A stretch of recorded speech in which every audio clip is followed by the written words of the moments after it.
This clip is brought to you by VegasWinners.com. Get expert sports betting advice from some of the best handicappers in the world. Head on over to VegasWinners.com and win yourself some money. Let's talk about the pretty famous, one of the more famous angles that happened down there, the classic blinding angle with JYD. Let's contextualize who JYD was to Bill Watson just in that era and in this territory, and then catch everybody up on this famous blinding angle that people still, at least one person still talks about. How many times you fucking sell out Superdome? I've been asked that at least 100 times. Bitch. Yeah.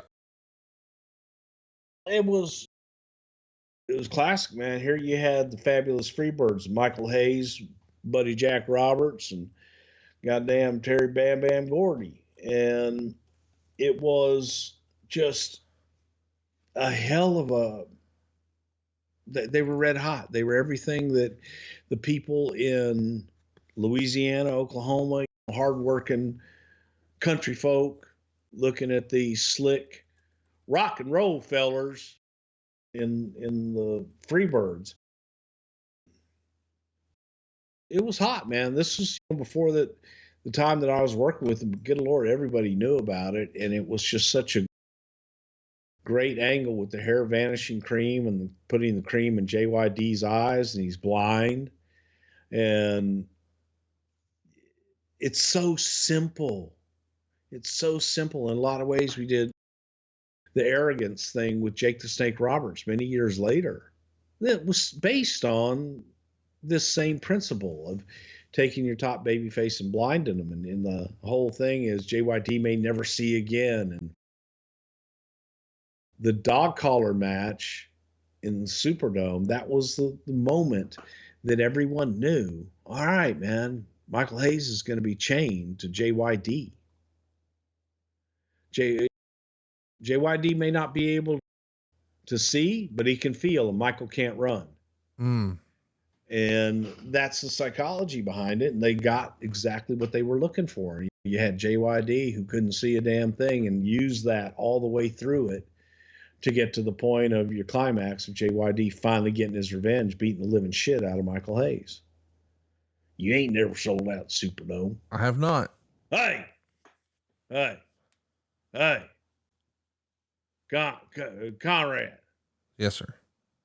You ever sold out Superdome? Not yet. Fuck you. Hey, so that angle really put the Freebirds on the map nationally, did it not? I think it did. I think it put them on the map from the standpoint of being attractions. Yes. They're, God, they were young. Yeah, absolutely. Kids. They were just so young. And Bill took a chance with them. And I don't know that a lot of people would have put up with Michael and his shenanigans. But Michael drew money. I make money for this company. Fuck Dave. So I wonder if Michael said dude back then. I bet he did. The show drew 28,000 people to the Superdome. They had $183,000 at the gate. And then it's August 2nd, 1980. Let's do the quick rundown here. It's Andre versus Hogan, DiBiase versus Wrestling 2, Dusty and Buck Robley against the Freebirds, which is Buddy Roberts and Terry Gordy, in a double bull rope match. And then, of course, Michael Hayes and Junkyard Dog in a steel cage dog collar match. Were you at this show? No. I didn't think I was born yet. Oh, okay. I didn't realize. Were you born yet in 1980? No. I came out, I made my album debut. My album dropped about 10 months later. Yeah, no, I was definitely not at this show. I was finishing up high school. Chat me up about young pop. JYD in this era. Some people have said he was the Hulk Hogan of Mid-South. Yes, absolutely. JYD was probably bigger than Hulk Hogan in the Mid-South region. The son of a bitch came in, and Tom's first squash match on television was against the Junkyard Dog. And he went in, and basically Dog just did the big thump and then threw him in a wheelbarrow and take him out to the junkyard. I can't do JYD. We would take his opponents and throw them in a wheelbarrow and then take him out to the junkyard because he was the junkyard dog. He was a heel. And then as time went on and turned a baby face and then brought these damn Freebirds in. The dog was a man of the audience. He was a man of the people. By God, black, red, brown, green, yellow. Dog, everyone loved Dog. He was an extremely unique, just he was one of a kind. And in that area, Dog was beloved. You did not besmirch the good goddamn name of the Junkyard Dog. And he was a badass to boot. And the Superdome is obviously a major venue. Would that be like Bill Watts MSG, or what's a comparison for the Superdome relative to the WWF for some of our? That would be WrestleMania. Yeah. Yeah. Talk to me about. I want to ask you though. Yeah. So this is one thing I love to bring up to Michael and you. 28,000 people in the Superdome. It's not sold out. It's not even close. Yeah. Sold out, dude. Yeah, it's not. Yeah. Now, but I don't want that to get lost on anybody. 28,000 is a lot of motherfuckers. 28,000 people. A lot of motherfuckers. Ladies and gentlemen, I can't believe this is real, but we not only got a handicapper, but we got the best ever. How are you so good at handicapping these games? 4-0, that's quite a streak already. Let's talk about every pick I've given this year in the NFL as an example. 23-8. Every pick I've given this year. 4 weeks in the bag, 23-8. There's nobody in the country that can match what I do, but I always make sure, because anybody, Conrad, could make up anything. They could tell you and blow smoke and tell you, oh, I'm the greatest. But I am independently monitored and documented, so nobody could ever question what I say and go, I don't believe it. I send every pick to an independent monitoring and documentation service that has to get the pick before the game goes off and then publishes it after the game goes off so anybody can see what I gave. But this is the best start I've ever had. I've never been this good to start a season. You don't win every week, 4 weeks in a row, everything you put out. It's been the kind of year I've had. So get on a hot streak, because when a guy's on a hot streak like me, you want to ride it. I've always had a talent for picking winners. Never quite as hot as I am right now, but I've always been very good at it. And I think it's because I do more homework than anybody else. The average guy or gal watching this podcast, they don't have time. They have a career, they have jobs. They might read the newspaper or go online and see something, but they don't have time 80 hours a week to study the games. That's what I do. And I have a crew of guys behind me, my consultants, who every week we get together 3 times a week and they throw their ideas at me. I throw my ideas at them. And then I pick the final 5 plays on Saturday and Sunday in college and pro football. I've got a great team behind me too, but we're all doing together hundreds of hours of homework. So you don't have to. It's all at vegaswinners.com.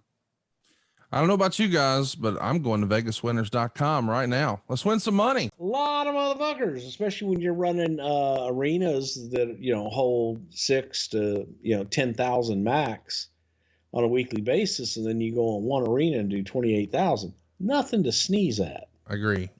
But I do get a chuckle out of, we sold it out. I was okay. You sold 28,000 tickets, which is extremely impressive. But no, the SRO signs did not go out early on this one, Connie. No, they still could have bought another seat. Yes. Yeah. You could have brought an extra friend. No big deal. Right. Let's talk about somebody else who didn't really draw as well as maybe we would have thought. Well, he was over in Florida, as we've well established here on the program. But he drew the worst house for a Superdome show in November of '83, just 8,000 people there. What didn't click about Butch and JYD together? Man, I don't know. Because Butch was over in Florida. Well, everybody knows that. Yeah. And this was in the time that he was dabbling in Apple computers and all and trying to put that all together. But Butch was...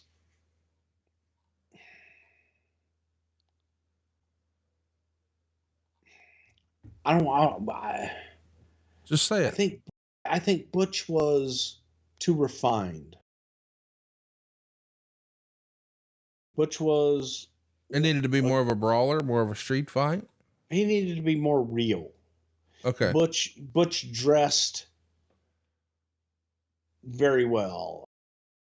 And as I say that, I was like, well, shit, JYD dressed really well. But Butch just didn't connect with the audience.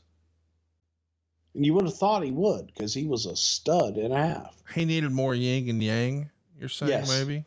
Yeah. For it to work with JYD. Like, he couldn't be more of the same. It had to be different. Yeah. Let's talk about Stagger Lee. Explain who Stagger Lee was and why he was so important to Mid-South. Is it me or is it Stagger Lee? Oh, Stagger was. I just had his picture in here. Where the hell was it? JYD lost a match in which he would have to leave Mid-South Wrestling. And in the middle of all that, this gentleman came out by the name of Stagger Lee, who was going to avenge what they did to his good friend, the Junkyard Dog. So it was Stagger Lee, and people thought that Stagger Lee was JYD. Why would they think that?